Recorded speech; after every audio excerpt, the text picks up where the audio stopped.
Back to Larry's Anything Goes. Hopefully you guys are having a great and exceptional day. It is Thursday, one more day before the weekend. So, it's all good in the neighborhood. We're keeping this gravy train moving. Today's word of the day is scratch. Stands for to make a shallow cut or mark with something sharp, to use nails or claws to dig or scrap at. And the reason why I chose this word today is because, with this, I had my little rant last night, but with January basically being over with and we only have 11 more months to go in this year, if you are still drinking things, eating things, and hanging around people that are detrimental to your life, or at least, and if you're not taking less doses of them, that's the best way to look at it. Because for any bad habit or negative thing to be completely cut out of your life, one has to, cut it down to doses. I remember a member of my family who was a drug counselor was telling me about, her, well, she's retired now, so she didn't give me any specific names, but she would just say when she was in that field, because she's just a real estate agent and buys rental properties, which is much less stressful. But anyways, I remember she would tell me that, the best way for anybody to curl an addiction is you have to wean yourself off of it, less and less. Like myself, I used to smoke cigarettes. Can't believe that. How long ago was that? I think I officially stopped smoking cigarettes. It was 2009, 2010. It was around that time frame. Yeah. 2008, 2009, 10, 10 at the latest. But anyways, and I remember it, after they always say the first 3 days, if you can, start just smoking like a couple of cigarettes a day instead of doing your normal. I would do every hour on the hour, every couple hours, sometimes just depending on the situation. But then it just got to the point where what did I do? I just woke up one day and like, I don't need a cigarette. After the 3 days of cutting down the cigarettes, I went a whole day, and I never forget how excited I was on that fourth or fifth day when I did not smoke any cigarettes, and I was so happy because around that time, what made me want to stop smoking cigarettes was health reasons. I got tired of the smell.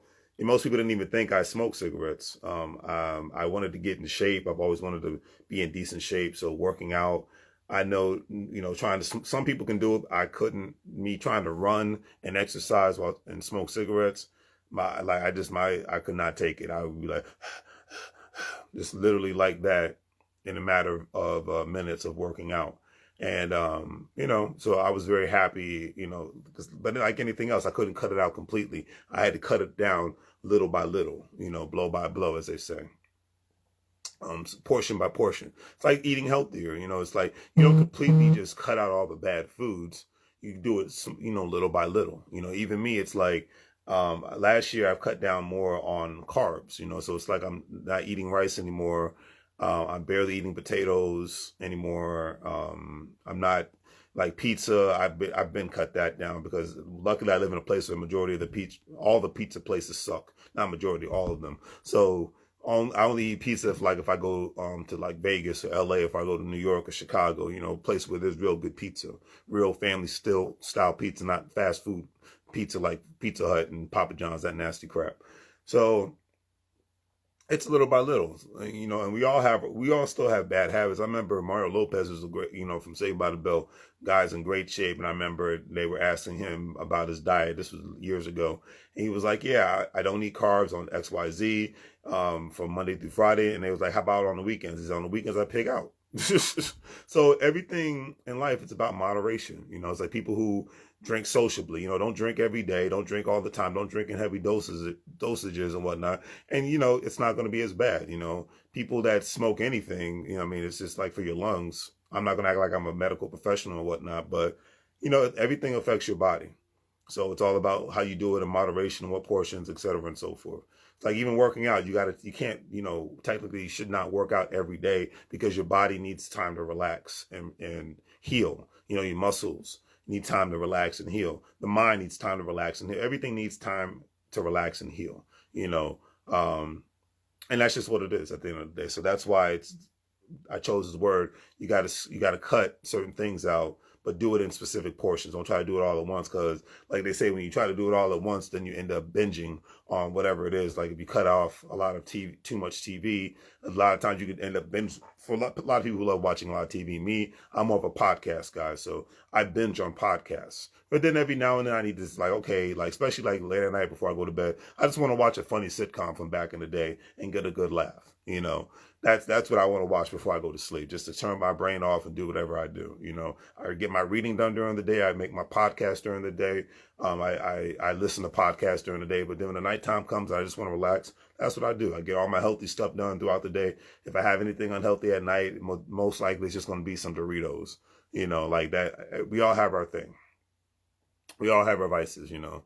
But that's just what it is. So do your best to cut out, from a small standpoint, in portions. Cut out, you know, like when people try to go, like if you're on my Facebook, people saw I was making a statement, not even making a joke, a statement about the newbies that come to the gym. It's like, hey, this isn't for a lot of people, the gym is a social club. For us serious people, it's not social time. It's nothing wrong with having gym friends and whatnot.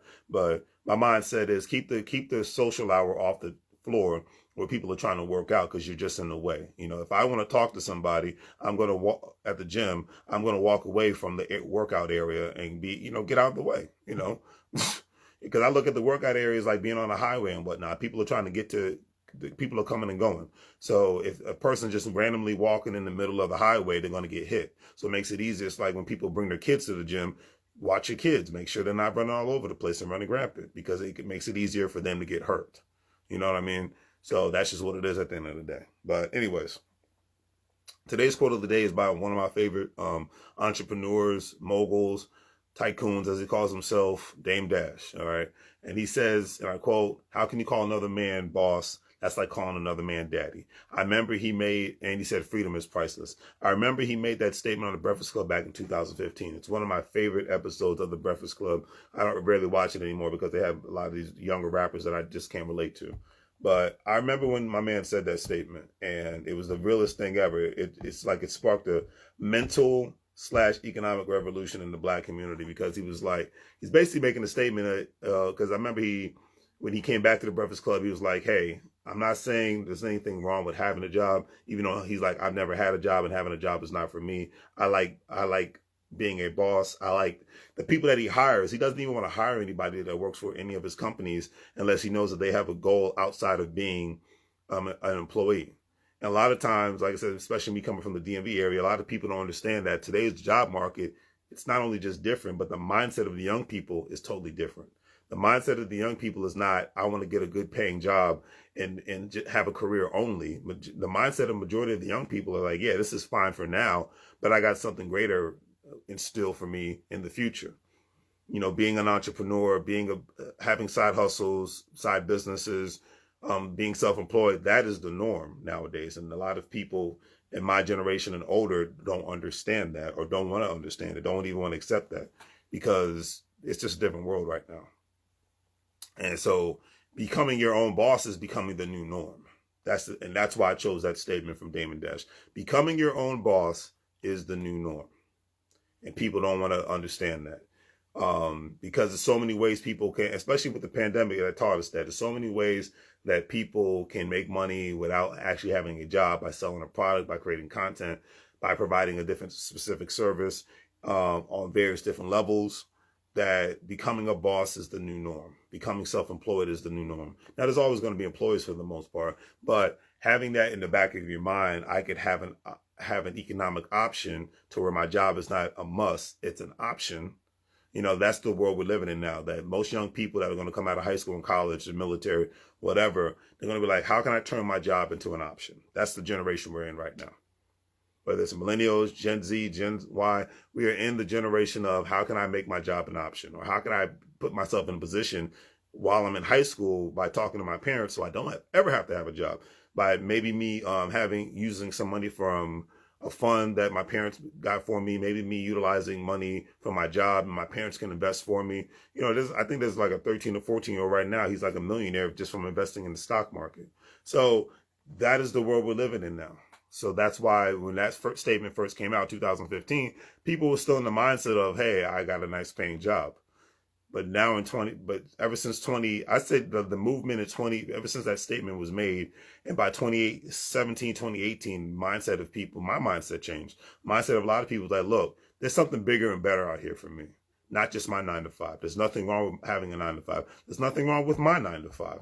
But there's something bigger and better out here in my life, because unfortunately, most 9 to 5s that even pay well are limited. Now, the beautiful thing about the pandemic and making the atmosphere of remote work look better, or as one of my friends would say, look more sexier, more beautiful, more wonderful, was the pandemic enforcing people to not stay at home, shelter in place, and to be able to work from home. That opened up the box for people to be able to move to other states and other countries. And because of that, a lot of people have took pay cuts or have gone to new employers that have allowed them to keep that same lifestyle.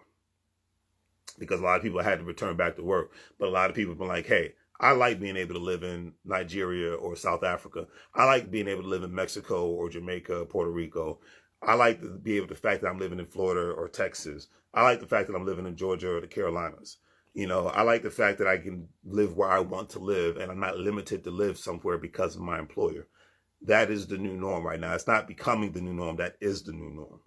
So even though you're quote unquote working for somebody, you feel more independent because you're able to live where you want to live. Now, you might not be able to work the hours you want to work, but you get to live where you want to live. And that makes freedom priceless. Quoting Dame Dash. Being able to live where you want to live in a community or a country that you love, or a state that you love, being around people that you like being around because you made the choice, not your boss, not your employer. Something to think about, because there's nothing wrong with having a boss and employer. That's what people take away from those statements. And I really want you to not think about that aspect of it. Think about the aspect of, because most people, even in my age range, I just turned 40. I asked them, if money wasn't an issue and you could live where you want to live, where would you live? And if money wasn't an issue, what would you do with your life? They can't answer that question. And that's the sad part, because that's how blindly asleep they are in the lifestyle that they live, because they're comfortable. And the comfort zone is a death sentence. So on that note, do the great 3 things. Like, share, and subscribe. Have a great day. As I always say, make money moves, or you're going to live broke like a fool. Take care.